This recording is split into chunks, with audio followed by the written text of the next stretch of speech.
now proudly presented on SNME. That's Sunday night's main event. Patreon and free feed. We just people from the north side. Once the Timmy's at the shore fine. Winter ready on the four ties. Heavy traffic during 4-5. Gotta hustle on your own time. Color people every port side. We just people from the north side. Once the Timmy's at the shore fine. Hey guys, what's going on? It's your host, your boy, George Mackay, back again here on Straight Talk Wrestling. And I got a big one. Someone that's been on my bucket list since I started this podcast. And now I'm honored to say that he's here in the building with me today.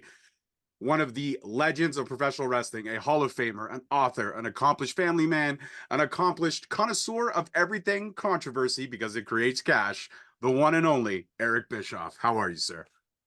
Wow. Now I feel pressure. I have to live up to that hype. Way to go. Thank you. Thank you very much. You don't have to live up to everything. You, in my opinion, are a living legend. You are, in a lot of ways, inspiring. And I mean that in the best ways possible. I wanted to get into everything that a lot of people don't really know about you. Maybe some of the amazing things like you've done. Like we've all heard this story of the young girl that watched wrestling with her father. And then she reached out to your wife later on after you saw her at a convention. And then you ended up walking her down the aisle. Like that's incredible. And people don't hear enough of the amazing inspirational stuff like that. Do you wish that people would hear more inspirational things like that about you instead of all the, whatever they want to create their own narrative, if you will? Well, sure, but I think it applies to everybody. I'd like to hear more great stories about great people that are in the business and do really incredible things every single day. But our culture doesn't want to hear about that. They want to hear dirt. They want to hear rumor. They want to hear gossip. The more salacious, the better. That's what the appetite is. Unfortunately, there really isn't much of an appetite for the great things that people do, whether just be nice to each other on a daily basis. I know it happens. I know a lot of people in the industry that I've worked with that do amazing things every day. And some of them get acknowledged, like Diamond Dallas Page, for example, but he's an extreme example. He's dedicated his life to helping others. But there are others who don't have that kind of a profile, who do just tremendous things as human beings every single day. And, and they're in the wrestling business too. Absolutely 150% true. In doing my research, I one of my favorite memories of you actually is when you were on Off the Record with Michael Landsberg. You've been on there a few times, but the last one I believe you were on, which was March 24, 2003. And you and Michael Landsberg went through a whole cachet of things, and it seemed to be in that thing because I guess Michael Landsberg has a way of pushing people's buttons. It seemed like in that way there was a mutual respect, but also a little bit of a disdain. Is Michael Landsberg really like that, or is that just what he's like when the camera's on? Does he push buttons because he wants to ask those questions, or is it just like, let me see how much of a dick I can actually be to some of my guests, if I'm phrasing the question right? No, I think, one of the reasons that Michael Landsberg was successful, and perhaps he still is, I don't know if he's still in the industry or not, and respected within. And I think because there's an authenticity to guys like Landsberg, that some of that dickish personality is really him, but he knows how to turn it up a notch or two to be entertaining. Mm-hmm. And that's really no different than Stone Cold Steve Austin. Mm-hmm. Stone Cold Steve Austin was Stunning Steve, was one of the Hollywood blondes in WCW. He then, when he left WCW, he ended up in ECW, and because Steve Steve told me this. In fact, Steve and I had this very conversation on his podcast several years ago. So when I fired Steve, he went to ECW, and he didn't know for sure what he wanted to do. He was more or less just out there performing and venting and having fun. And in the process of taking advantage of the creative freedom that he had in ECW, Steve started leaning into that part of his character, and he just turned up the volume on it. And that became Stone Cold Steve Austin in WWE. And Steve tells the story much better than I do, but Steve really found his character by tapping into who he really was and turning up the volume on some of those characteristics that make up his character to make him entertaining. And that's what Landsberg does, and guys like him. So I don't think there's two different people, one that's on air and one that's off air. I think there's the same person, but one is just a little louder. I like that. Yeah, that's the best way to put it. One is a little louder for sure. Now, speaking of loud or always back in the know, is Vice TV. They've been doing a lot of great things with pulling the curtain back and really giving us some in-depth stories. And the documentary "Who Killed WCW" premiered yesterday, the first episode. And I know you and Conrad, you sat down after I watched a little bit of the after show or the reaction from you about that. But I wanted to dive deeper. I mean, WCW has literally been diagnosed through every kind of lens. So yesterday, after the reaction that I watched with you and Conrad, he even said that WCW, the whole Who Killed It, the documentaries, everything has kind of even been done through the through the WWE lens. And now Vice TV is doing it, but also Vice TV is doing it through their lens. So there's no creative control for you in terms of how the story can be told. But do you feel that this time around the story might actually be told a little bit more authentically than the WCW or the WWE version of the story?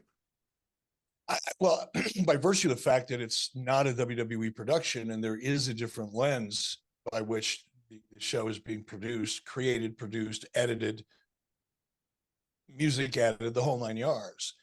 I think it will be more, it'll be a different perspective for sure. I will say, in terms of the first episode, I was tired last night when I watched it. I'm usually in bed by 8 o'clock. I get up at 4:30 in the morning and start my day, but I'm usually fading by 8 or 8:30. So for me to stay up till 10 o'clock my time last night and do that, I was kind of beat. But I did have a lot more time to think about it since I watched it last night. And I think what I have to remind myself of is that, number one, this is a 4-episode series. This isn't a standalone show. What we saw last night was either all of Act 1 or Act 1 and beginning of Act 2 in terms of this 3-act story. Mm-hmm. It's an arc. It's a story. And while I think they did a great job setting up where WCW came from, context in which we were competing in, what WCW was like before Nitro, what WCW was like before Hogan, all that, some of the incredible things that we did. They acknowledged that one of the things that's most important to me, and people ask me all the time, what do you hope your legacy will be? And for me, it would just be one word, and that's innovation. I innovated so many things that made Nitro successful that WWE was forced to adopt and still exist to this day, and are largely responsible for a lot of the value that WWE currently has, or TKO. So they acknowledged all that. But here's what's coming down the pike. In any second act, your hero, which in this case isn't me, it's WCW, has now been snatched out of this comfortable state that they were in because everything was going great and Nitro and we're beating WWE and success and 50,000 people in arenas for Nitro show, all the great stuff that we talked about last night. That's great. That's Act 1. That's where you're taking your hero and your hero's on a journey. And all of a sudden your hero gets plucked. He's walking a dog down the street one day on his way to the park and he gets plucked off the ground and snatched by aliens. Mm-hmm. That's kind of where we're at. We're about ready to get snatched by aliens. We were walking the dog. We were having a great time. Everything was wonderful. And then we got snatched. So the Act 2 is going to be about the risk and how we got there. I don't know this. I wasn't involved in the actual writing or formatting of the show, but if it's what I think it will be, we're going to see what it was like when things started going bad. And I think by the 3rd act, which should probably happen in the 3rd or the 4th episode, is going to be the conjecture about who is really responsible. So much of the story has yet to unfold that it's hard for me to have any kind of an honest feel for it. I liked what I saw last night. I thought the editing was great. I thought the stories they told were great. I did hear some of the same, I heard Booker T's interview last night was the same interview that I've heard from Booker T for years now. Mm-hmm. And it's disappointing to me. Really, it was Booker T, pointing the finger at me, which is fine. I don't care about that. But Booker T said a lot of things about Hulk Hogan that just weren't true. Particularly when we were talking about last night, the Sting and Hogan Starrcade 97, the change in the finish and all that. I was in the room with Hulk and Sting. Booker T wasn't. Neither was Dave Meltzer. Neither was anybody else that comes out and talks about what was really going through everybody's mind and what their intentions were when they weren't even in the room. Mhm. That kind of thing still bothers me. That kind of thing is the thing that is always going to happen when you talk to talent who have a strong opinion about what was going on in a business that they had no visibility in. Booker T, and other than Kevin Nash and Diamond Dallas Page, very few people that are talent, that were talent or are still talent, had any insight into what was really going on in WCW. So I'm hoping that we're going to hear more voices that we haven't heard from before that actually were involved. You know, Guy Evans' book, The Incredible Nitro's Incredible Rise and Inevitable Fall, or whatever it was. It's a long title. We just call it the Nitro book. Fantastic book. He did over 120 interviews of people that I couldn't even get a meeting with. That's the kind of information that I hope is going to get out there, because it will be far more interesting than the bullshit narrative that's been floating around for 30 years. But it's also kind of a cautionary tale, because it's all about mergers and politics and corporate politics and everything that goes on, and what can happen in a big corporate merger. Absolutely, and you segued perfectly. That's why you're one of my all-time favorites, my man. You segued perfectly into my next question. You've actually said a few times that you could pinpoint exactly the moment that WCW was doomed, and that was August 1998. You knew you were Yep. doomed. You were called into a meeting with 14 people who had no idea what you were doing, what WCW is doing, anything about it. And they're telling you how to do it, and they're also telling you to go back to the format that WWE just shied away from because of you. That Yeah, and what was interesting, one of the things that I did learn last night, which was fascinating, they did an interview with a gentleman by the name of Dick Cheatham. Dick Cheatham worked for Turner Finance. He didn't work for WCW, because that's the way Turner was set up. Turner Finance oversaw all the different divisions. The different divisions reported up to Turner Finance. And Dick Cheatham was the senior executive in charge of the Atlanta Hawks, the Omni Arena, the Braves, and coincidentally, WCW. He was the corporate executive that oversaw WCW from probably before I actually came to work for WCW, from the very beginning of WCW until the very end. And when Dick Cheatham in his interview last night, because I hadn't seen that interview before, really, I saw it in the promos that happened about a week earlier. When Dick Cheatham came out and said he was told by his bosses, even more senior Turner finance executives, that if it is perceived that Dick Cheatham, in his role as the executive in charge of WCW's finances, was perceived to be trying to help WCW in any way, it would be career suicide. Yeah. So if the senior executive from the finance division of Turner Broadcasting is basically being told by those senior executives to him, do not do anything to help WCW, you can only imagine what that meeting was like that I was in 1998, because there were some of those same executives in that meeting. So yeah, I didn't know how, I didn't know when, but I definitely knew that WCW was in the fight for its life. I just didn't know how long of a fight it was going to be. And I thought I could win it. I thought I could win that fight by calling people out. And I did. I called out some of the most powerful people. Ultimately, one of them in particular, a guy by the name of Joe UVA, if you want to look him up, became one of the most powerful men in television and advertising. Hugely successful, very powerful individual. And I called him out because he didn't know what he was talking about. And I did that because I was under the belief, incorrect belief, but belief, that if I fought it hard enough, I'd be sitting in front of Ted Turner with whoever I had an issue with. And Ted would make the decision. What I didn't know is that Ted was being neutralized. Ted didn't even know Ted was being neutralized. Yeah, a lot of things. But I knew that day. I remember I walked out of that meeting going, screw it. I'm going to resign. I don't need this shit.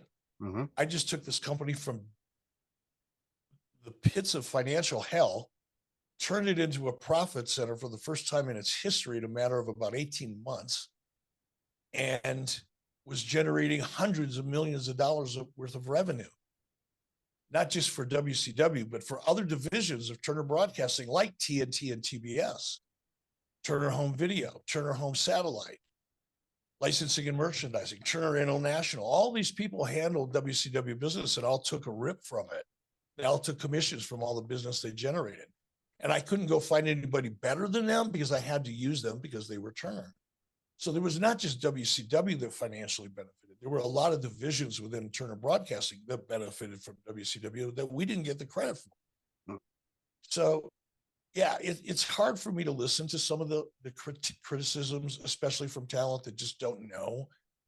But I think the different angle of attack, the more open-mindedness, the fact that they're using Guy Evans' book to a large degree as kind of as a source for information to build the show off of, that to me says everything. Because Guy Evans did over 120 interviews with executives, like I said, that I'd never even met. All of them, many of whom had direct influence over WCW. So if Brian Gewirtz and Rock and everybody and Evan, obviously his partner, if they take that approach, we're going to learn some shit we didn't know about. It's going to be great. I'm looking forward to that. That's what I'm looking for. I'm looking to definitely learn some things that maybe have not been told. Now, speaking of that, speaking of Dark Side of the Ring and all these things and the internet and the keyboard warriors and all that stuff, do you feel like the curtain has been pulled back too much? Do you feel like the mystique from pro wrestling is just 150% gone because you can find out anything you want? Like, we as wrestling fans knew about Mercedes Moné debuting probably before she did, to be honest with you. I mean, it's crazy like that, man. Well, but they kept MJF a secret, right? MJF, made a surprise appearance at the pay-per-view. Whether that was a good choice or a bad choice, another conversation. But the fact that they pulled it off, and we've seen over the last couple of months, I can't, identify which surprises in particular, but it seems to me in watching it really since before WrestleMania, because I tend to watch more wrestling around WrestleMania season, and I'm watching more now because I'm asked to comment on things, so I have to watch it. But I'm seeing a fair amount of surprises in WWE for sure, and I've seen them in AEW. So I think it's possible. Look, I mean, this subject would probably be an entire 2-hour episode. If you really dig into why do people even watch wrestling? Going back to the 50s and the 60s and even today, why do people watch it? I don't believe that in the 50s and the 60s and the 70s and the 80s, before Vince McMahon came out and told everybody it was all scripted entertainment, it's not like people didn't know. I mean, Vince made it official. But even as a kid growing up in Detroit, 8 years old, watching with my grandmother, Agnes. What was her name? Agnes. She looked like Agnes too. Mean old German broad. German and Polish. She never admitted that she was Polish because growing up in Detroit, that was kind of like everybody, made fun of Polish people. So she kept that part secret. But yeah, she was mean. But when I was 8 years old watching wrestling with my grandma Agnes, even at 8 years old, I'm going, no. But that one might be real. There's always that. Yeah, I know these other guys they're putting on a show, but these two really hate each other. That's the magic. And what that moment is when you, as an 8-year-old kid or as a 21-year-old adult, back when, you watch Scott Hall come down through the audience and, hey, yo, you know who I am, but you don't know why I'm here. That moment confused everybody because they hadn't seen it before. So it felt real. They allowed themselves to believe what they're seeing was real because they weren't overthinking it. They were reacting emotionally to what they were seeing as opposed to thinking about it. It was different. So we skipped the thinking part, went right to the emotion part. That's why people watch wrestling. They want to feel that emotion, either because, there's a wrestling character that they really like, they're a fan of, or someone that they hate. that they want to see get beat up. It's the emotion that you're trying to create. And I don't think, this is a long-winded answer, brother. I'm sorry. But I don't think that what we refer to now as kayfabe, I don't think it matters anymore. I think what matters is that people produce wrestling in such a way that you give the audience an opportunity to forget that they're watching wrestling and just get involved emotionally into the product. And it sounds so easy, right? I just said you write that down on longhand and hand it to somebody that doesn't know anything about wrestling, and they probably go, well, yeah, that makes sense. Mm-hmm.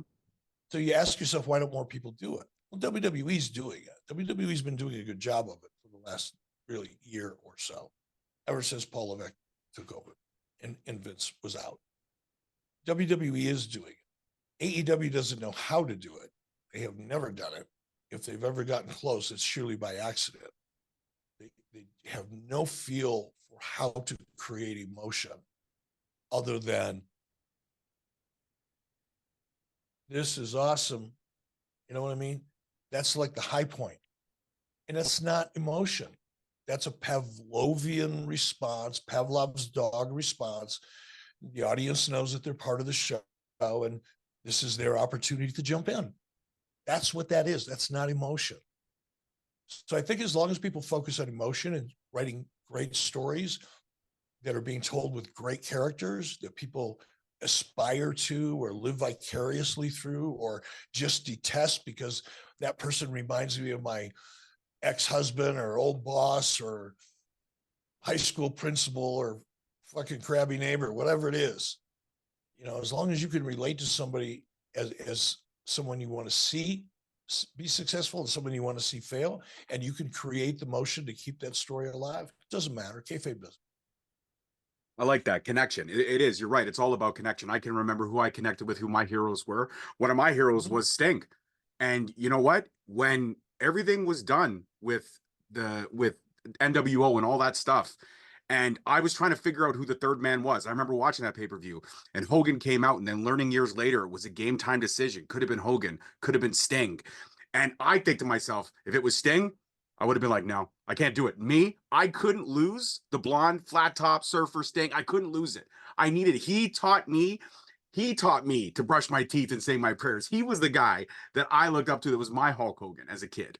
And then to hear that there was a choice between those two, that did kind of sting a little bit for me being a Sting fan. But I got asked this, was there ever a third option? I mean, you've probably been asked this. There was never a third option. No. So one or the other. And to me, there was never two options. Mm-hmm. When this all happened, when I decided to pull the trigger on this idea, was probably a week or two before Scott Hall actually showed up. I wasn't fully committed to the idea until like it might have been a week or so before.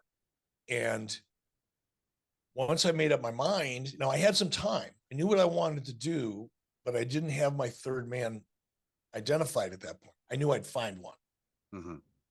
And my first choice was Sting. Now, I say that because about a year before this, sometime in 95, early 96, maybe, I went to Hulk.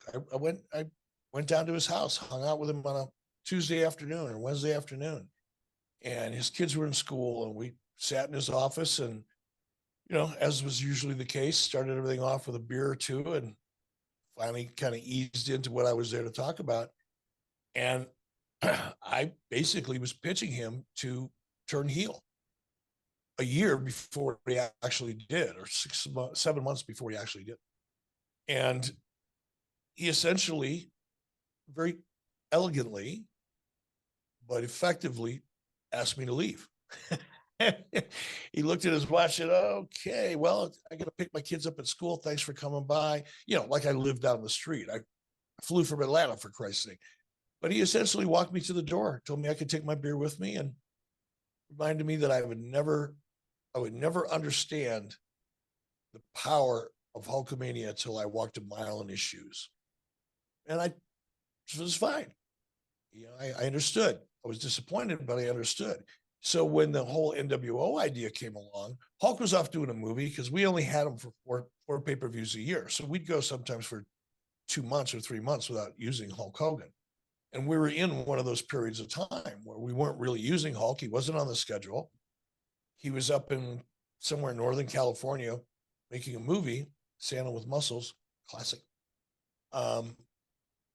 And while he was up making that movie, I knew that I had to have my third guy. So I went to Sting immediately. Once Scott came down, we set the wheels in motion. I knew Kevin was coming in the next week. I knew we were going to be teasing the third guy.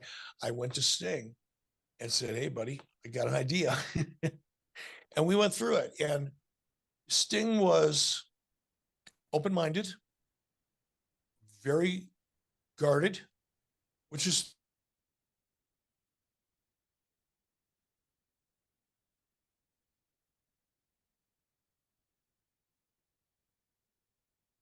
you can't read believe that he was at least serious about thinking about it. And I think we maybe had 2 or 3 other conversations because Steve lived in Atlanta and so did I. So it was easy for us.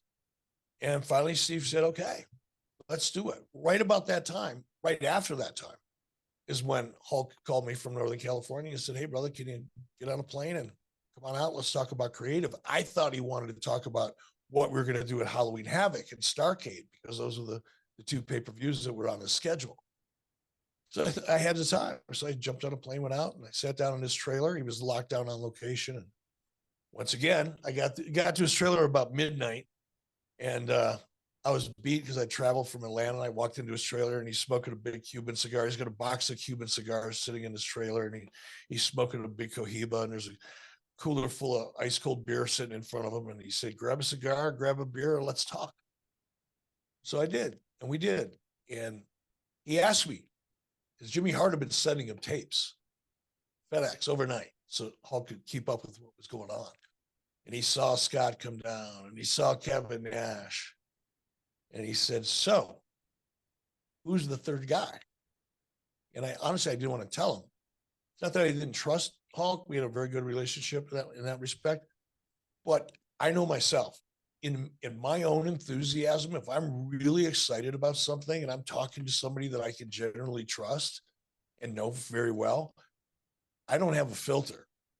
So I knew Hulk well enough to know that when he gets excited, he's childlike. He gets giddy. He loves the business so much that when he heard something he was excited about, he couldn't wait to share it with the people that he knew, that he believed that he could trust. And I didn't want that. I didn't want it to get out, even by accident, even with all the best intentions. It happens. So I didn't want to tell him. And I dodged the question by saying, "Well, who do you want it to be? Or who do you think it should be?" That's what I said. I asked him, I said, "Who do you think it should be?"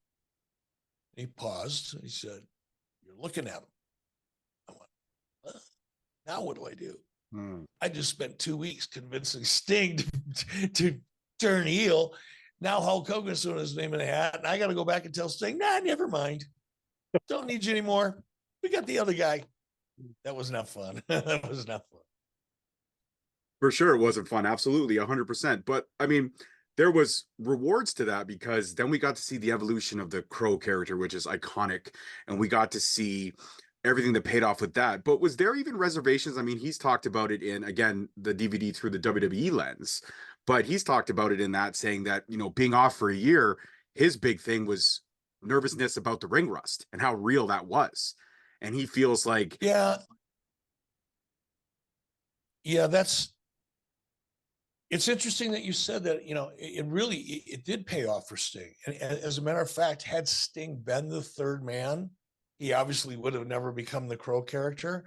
I don't think Sting's career would have had nearly the longevity that it had. It could have ended a lot earlier for Sting than it did if he would have turned heel and it didn't work for whatever reason, or it wouldn't have had the staying power that obviously the NWO has to this day. Interesting though. And I didn't even think about the ring rust aspect of it.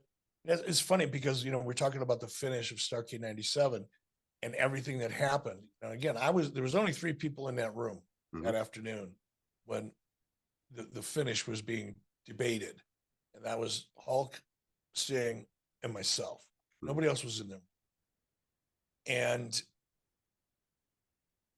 I even said this on Who Killed WCW, is in that meeting, something was wrong with Sting. I knew Steve Borden pretty well.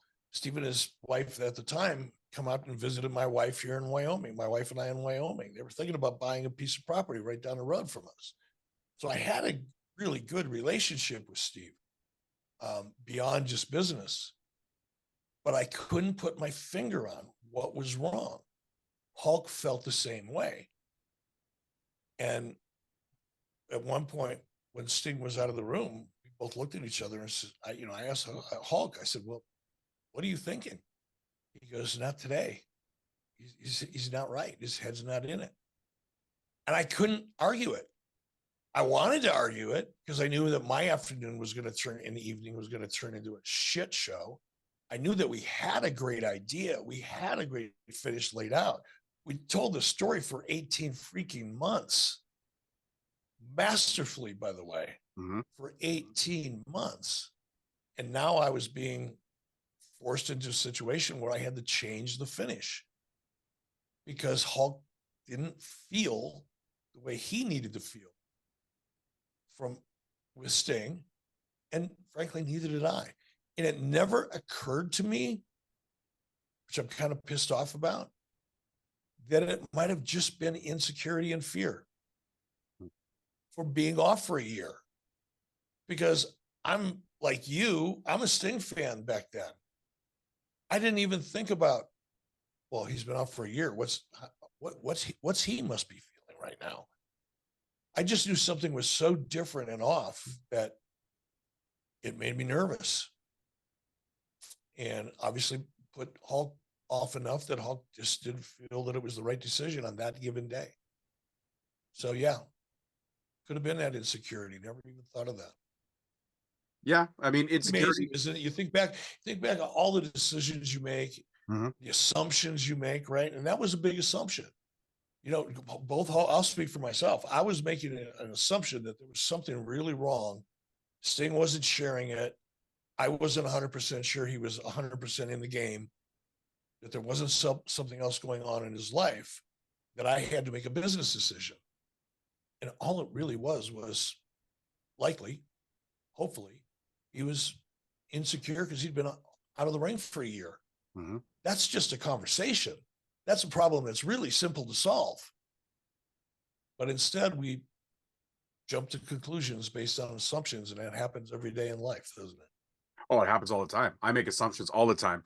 And assumptions are, like you said, can be game time decisions, can be things that change the course of events that you had laid out. And that's really what unfortunate is. And once you make an assumption, you and I both know you can't take it back. Assumption is made. You're going to go with it, whether you believe it in your heart or not. You're going to go with that. It's fantastic. That's crazy that I'm glad that I was able to point that interesting fact out to you. See, I said I'd be different. There you go. Well, you just informed me in a way that that's meaningful, because all these years later, it's still a topic of conversation. And I never for once considered that maybe it was something as simple as, hey, I'm a little nervous because I haven't been in there. And, I'm sitting here now going, well, why wouldn't Steve just admit that? Well, because he's a pro, because people were expecting him to be. It's not like he didn't think this match was going to happen. He planned it for 18 freaking months. It's not like he didn't have time to get in shape and get himself ready. It's not like he couldn't have gotten access to a wrestling ring and spend some time bouncing around so that his confidence was up. I assumed all those things were taking place, and clearly they weren't, because there were other things going on in Steve's life.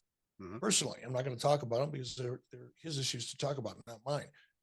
He's alluded to some of them, but he was going through some big changes in his life, which kind of made me kind of explains why I was nervous, of course, about what I wasn't seeing in Sting that night, because there were other things going on that could have impacted his situation. So yeah, we're still talking about it, but it could have been something as easy as, hey, bro, I'm just not feeling very confident because, I've gained 20 pounds and I look like shit. And a little nervous about taking certain bumps. That's an easy conversation. Fuck, that's Monday. That's just another Monday. It's not a big deal, but whatever, it didn't happen. Absolutely. But you know what? In the grand scheme of things, the course that laid itself out, I still enjoyed the ride. I enjoyed everything about it. When he did get that title, it seemed so much more amazing, that moment when it did happen. And then, of course, there's the Wolfpack Sting. Now, had he become the third man and Hogan didn't agree, we would have never got Wolfpack. We would have never got Wolf, or at least we would have never got Wolfpack Sting. Do you feel like when Sting did kind of join the NWO as the Red and Black, that the pop wasn't as big had he been the third? Oh, definitely. Yeah. Definitely. Definitely. I mean, it worked to a degree because it was Sting. Mhm. And Sting had so much equity, you know, such a strong fan base. They felt so strongly about him that a guy like Sting could make a lateral move and no one would really bitch too much because it's Sting. But if it would have been anybody else making a move like that,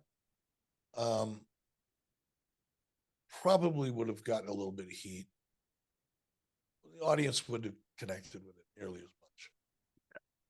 I did. I could, as soon as Wolfpack Sting came out, I read it. Dude, I had merchandise up the yin yang. I was probably one of your top purchasers. I guarantee you I was. I was in there for sure. Well, you think about it, look at, when Sting was Surfer Sting. Now, granted, WCW really didn't have much of a licensing and merchandising machine behind them until probably 1996. Mm-hmm. But back in, 92, 93, 94, early 95, when Sting was the guy in WCW from a merchandise perspective. So he was number one in terms of merch then. Certainly as Crow Sting, he was right there with NWO. So it would make sense if you're a Sting fan to jump on the next bandwagon, right? Because he was batting about 1,000 at that point. Yeah, absolutely. I jumped every bandwagon that he laid out or that was laid out for him. I was there. I was all in it. I begged my parents. I spent my allowance years in advance. I think I still owe my dad like $50. If yeah. But I want to switch gears for a second and talk about a funny story that I actually learned from some of the research that I did. The cat's ass WCW logo. When I watched that clip, I laughed my butt off. I was like, it's so true. And then I went back and looked at the logo. I'm like, yeah, I do. I see it. I see it. Now, this wasn't. And now every time you see a cat walking away from you, you're going to think of that logo. But was that the best of the worst? Like, I know there was there was a creative team. They had pitched a few different logos. Was that the best of the worst, or was there even worse ones than that? No, there were worse ones than that. Okay. So that in hindsight, a cat's ass wasn't so bad. No, it was still bad. It's just that there were others that were way worse. Okay. Right. I just had to ask how I like, do you remember one of the most awful ones and you're like, oh no, this is, well, I don't know what this is, but this is no, good. I thought the whole thing was a waste of time and money. I didn't believe we needed to change our logo. I didn't believe we needed to change our set. It was iconic. We created a brand out of thin air that defeated WWE, and we were number one. We were the number one wrestling company in the world on television. And I'm thinking, it's not broken. So what are we fixing and why? And my boss, Harvey Schiller, pulled me aside and said, Eric, you've done an amazing job with this company. You've grown it to a level that nobody expected, but you need to learn how to delegate. You need to learn how to put a great team around you and then let them be a great team, and don't feel the need to put your fingerprints on every single thing that everybody does. Because up until that point, I did. I had my fingerprints on just about every aspect of the big decisions. So when it came time, because somebody in the marketing department said, oh, things are changing, and the internet and people are reacting to different things in different ways. And, maybe we should come up with a more current, logo and graphics. And I went, okay, I'm going to learn how to delegate. I didn't believe in it, but I delegated. I had to sign off on it. So when I came in and they had all the different logos laid out, it was a matter of which one which one bothers me the least? But hey, I delegated. Yes, you I did. learned that. You did. You learn, and you know what? You're never. If you stop learning, you stop growing as a person. So there you go. You There did. you You go. learn. You learned to delegate, and you delegated, and it was an And I iconic. learned that delegating is not necessarily the right idea all the time. No, 100%. 100%. I want to switch gears because I think this is an interesting question. The Forbidden Door has been talked about to the ends of the earth for the last couple of years. I think people forget how influential WCW was in actually creating this Forbidden Door, this Forbidden Mystique, because you guys were doing it before anybody else was doing it.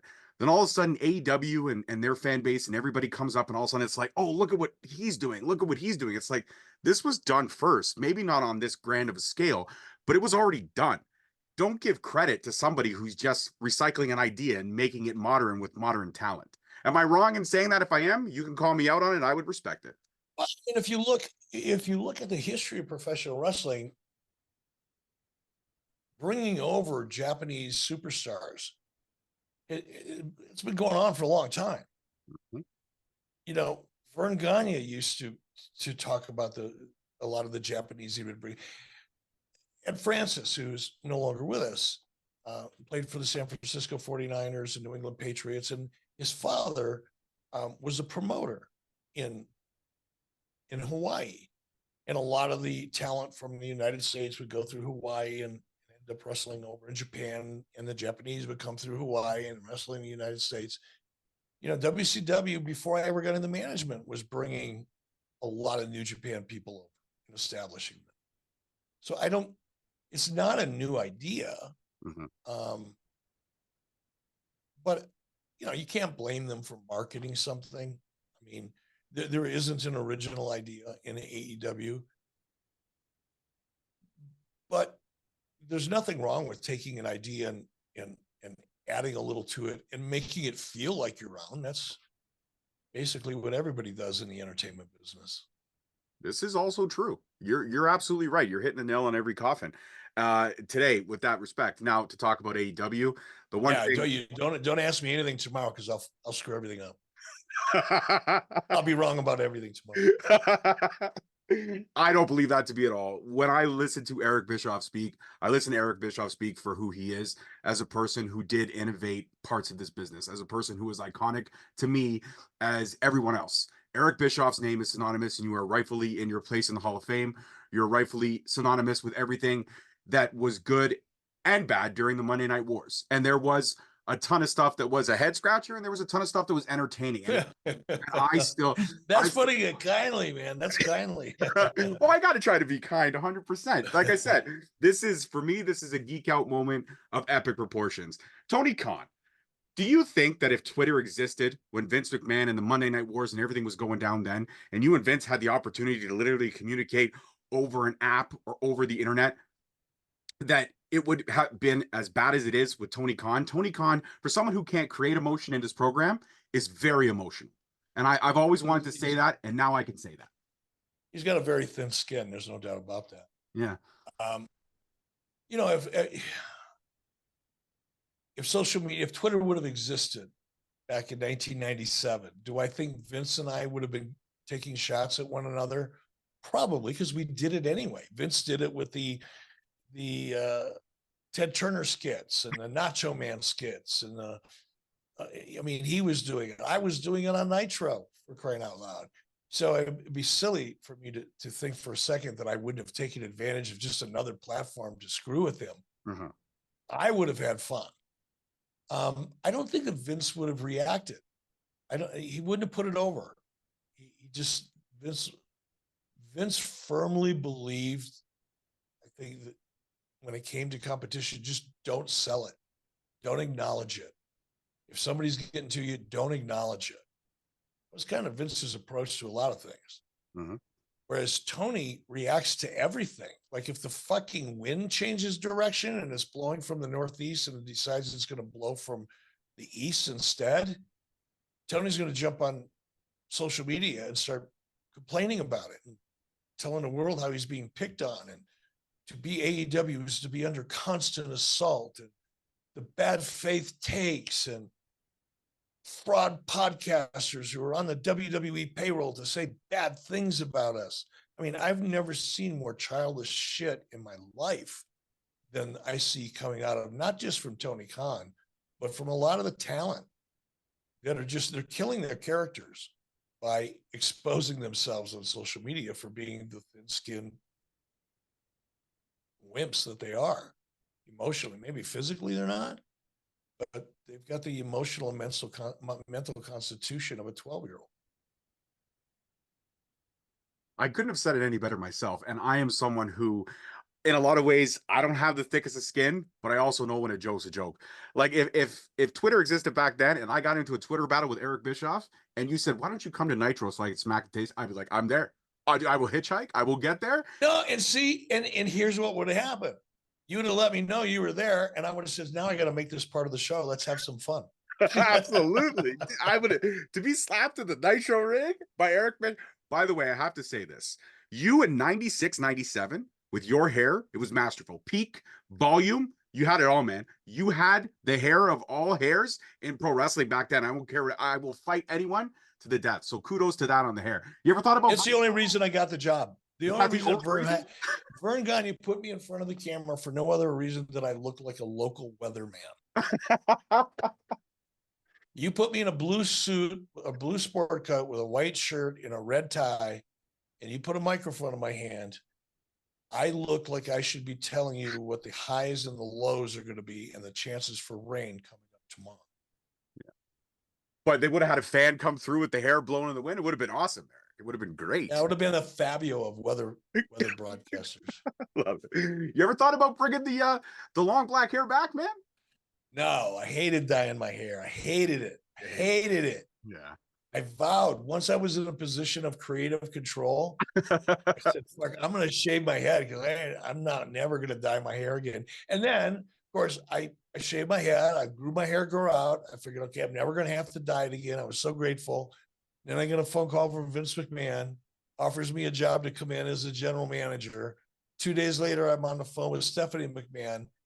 And she said, so what color is your hair? And I said, it's, kind of chrome, like bumper of your car, chrome. She goes, well, can we dye it black? Oh, God, here we go again. But then I got into a storyline where Eugene got to shave my head. So I was able to go back to my gray again eventually. Yeah. But I hated dyeing my hair. Hated it.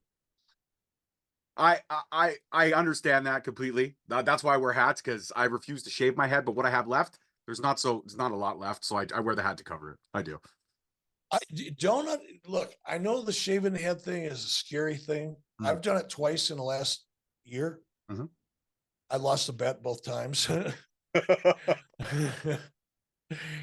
But like once I did it, I actually had to consider whether I wanted to keep it or not, because it was really kind of cool looking.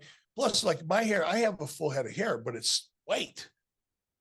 I mean, you see me walk in a room from 200 yards away and you go, oh, there's that old guy, because my hair is white.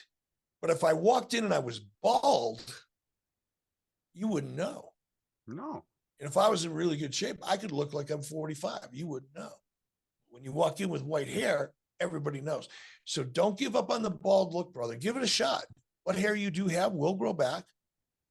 And you might just find, and here's how you really do it. Are you married? Yes, I am. Happily married 22 years with 2 beautiful daughters. Right. Then don't take this advice. But maybe as a way of entertaining. Maybe you and your wife go out and she'll be like your wingman. But tell everybody she's your sister. Okay. And see if you're bald, if you can get a little attention. Pull a number. I'm not going to act on it. Of course. Just to rebuild that confidence. Like that, I still got it. And if you take your wife out, she's part of the process. She can laugh, have a joke. She'll probably look at you a little differently because, somebody else is interested, then, could work. It could work. You know what? I'm gonna show her this clip and say, honey, what do you think? Eric Bischoff recommended we do this. And if she's just tell her it's a form of couples counseling. I like that. It's just an experiment to build my self-confidence and self-esteem as I get a little older, because I'm cognizant of certain things as I get older. And Now, this is you talking to your wife. Mhm. This is not me talking to you, because that Of would course. sound really weird, Of right? course.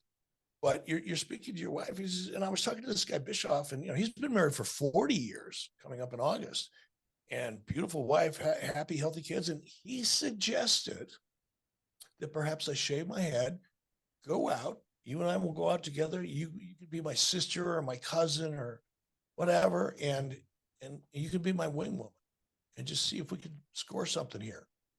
Not that we're going to take it anywhere. Just want to know that the opportunity is there if I was interested.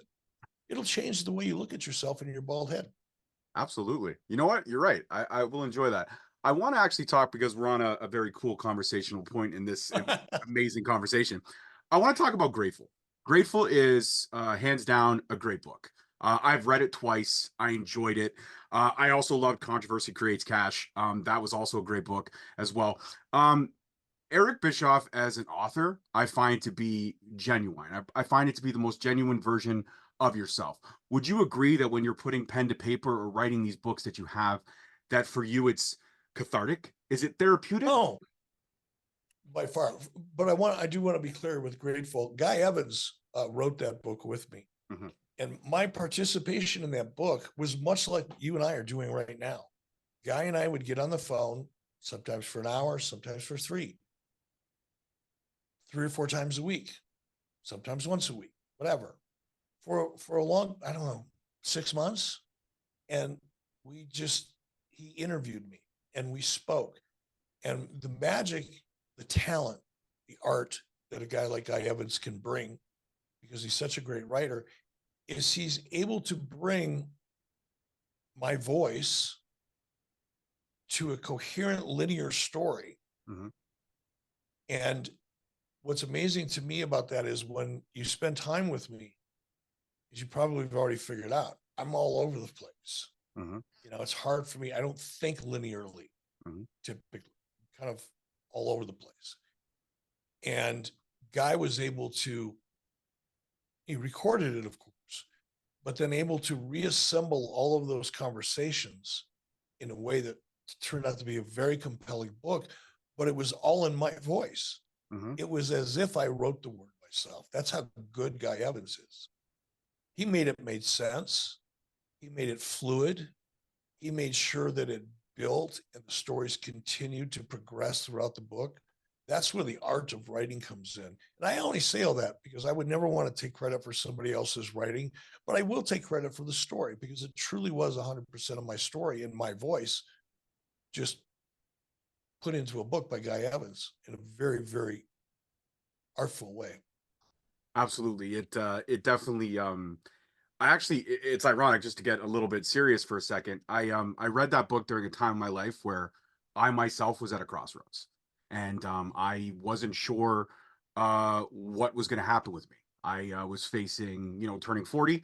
I was facing the fact that I was not who I once was. I was angry. I was dealing with traumas and all this stuff. And I was working through these things with a great therapist who helped me kind of get back on track. But I had checked out to the point where you and I might not be having this conversation together. And that's how serious it got. And it took my wife and my kids to pull me back and let me know that I'm not finished yet. So in a lot of ways too, I do want to say, not the whole thing, but reading that book, it's weird. Fate happens in weird ways, but having that book at that moment in my life definitely changed perspectives for me in certain ways. So thank you for that. Wow. Wow. That makes me feel good to hear that because, again, it's our culture. It's just what we become because of social media and just so much media, social or otherwise. It's so easy to think that whether it's a neighbor or a friend, family member, boss, whatever, oh, their life is so much better. Oh, gosh, why couldn't I have that life?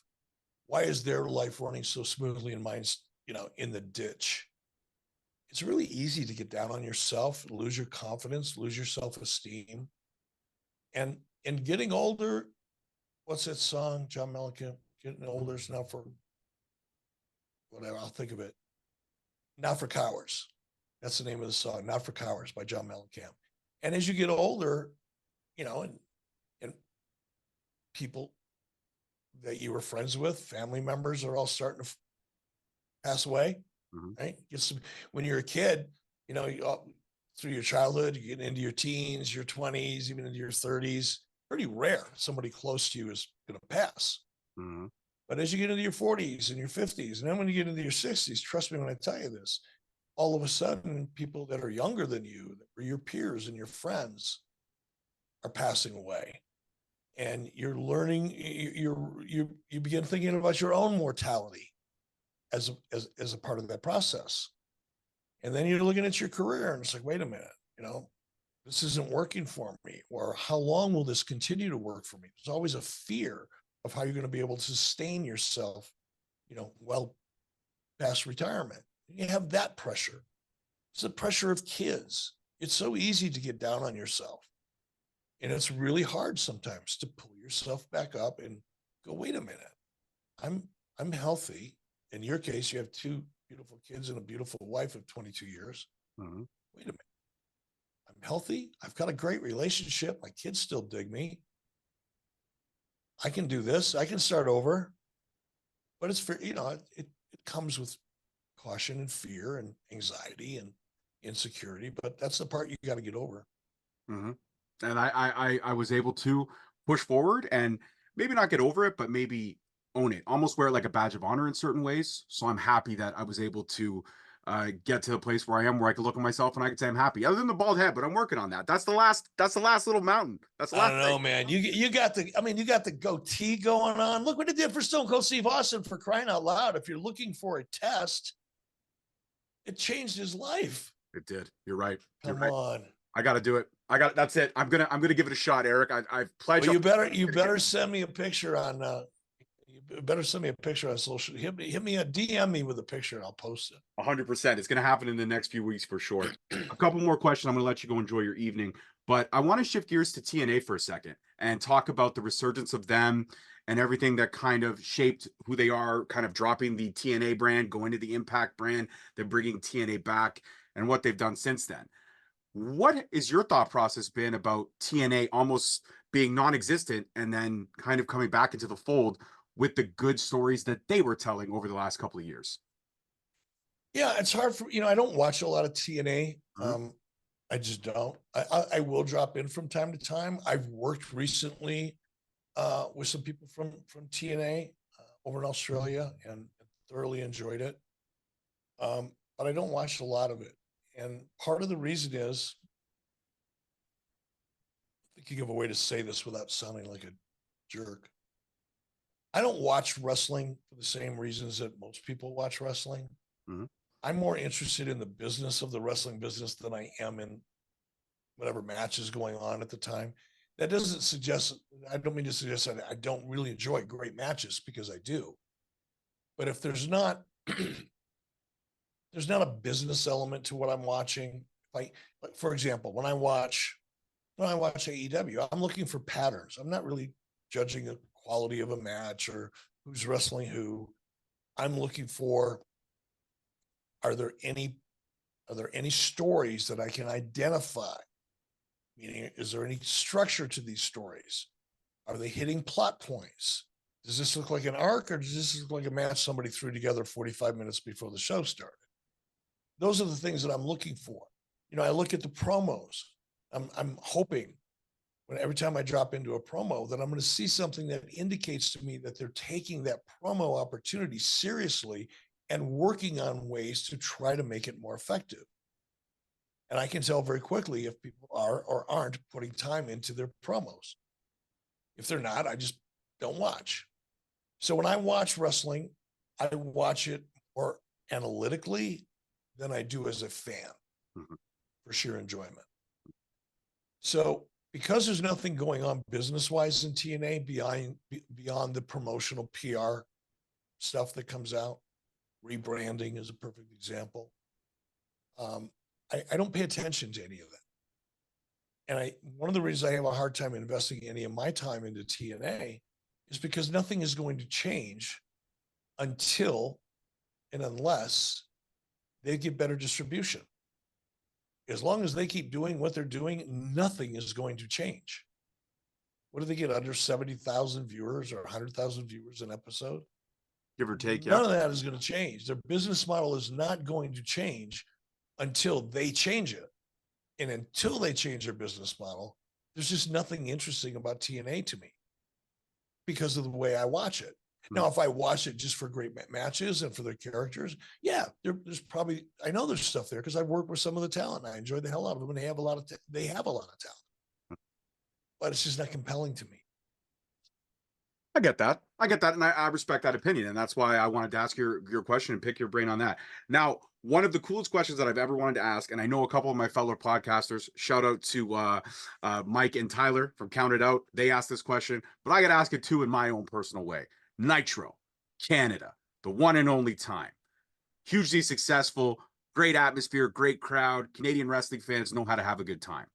Had WCW continued, would Nitro have made more of an attempt to come back to Canada often and try to go to the other provinces and kind of sprinkle Nitro everywhere they could? Or was Toronto just the focal point to test the waters, or just it was a one and done? I'm curious.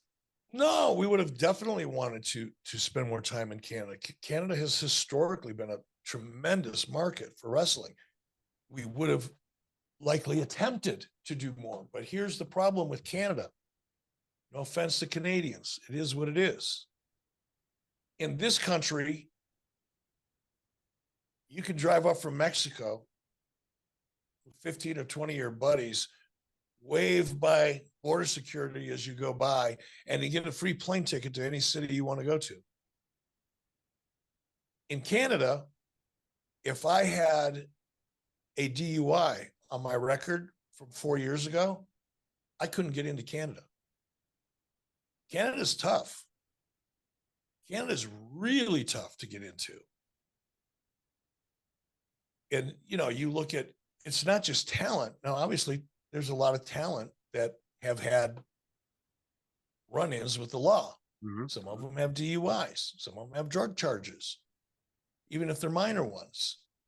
But now you've not only got talent you've got to worry about, now I've got a whole crew. Guys that lug equipment around all day. And now I've got to get them through border security in Canada. It was really risky and dangerous because you don't know what members of your crew are going to get through or not. And some of them you knew in advance weren't going to. Now you're going to find people to replace them.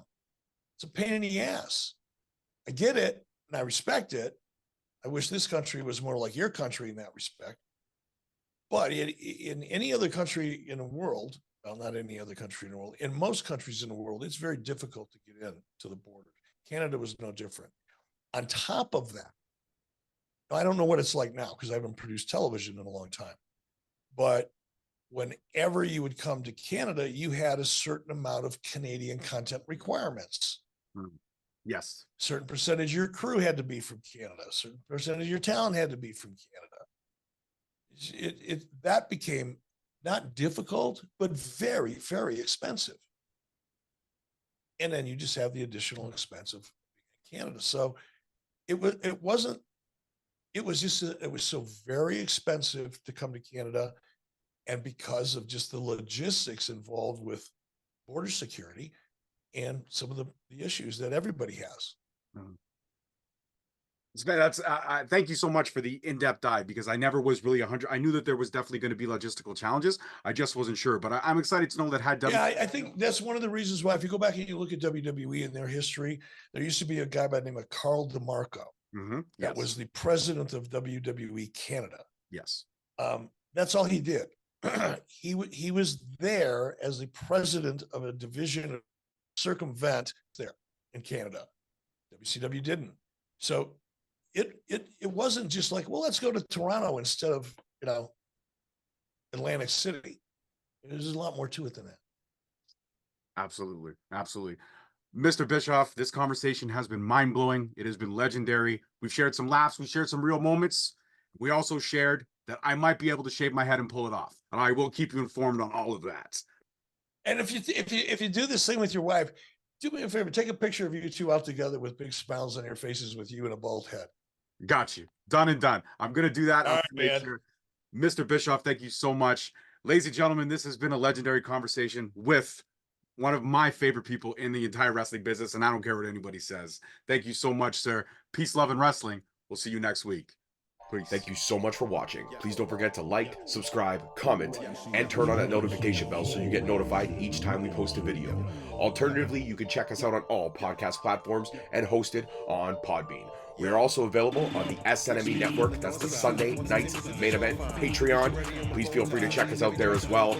And don't forget to follow us on all social media platforms at _Straight Talk on Twitter, at Straight Talk Wrestling on Instagram, Straight Talk Wrestling on Facebook, Straight Talk Wrestling on TikTok, and of course, you can check out all our merch at ProWrestlingTees.com. I don't need a nigga cosign. Without the liquor, you become a victim. You ain't never got a pole mine. I ain't messing with this generation. Fuck your gen, I ain't got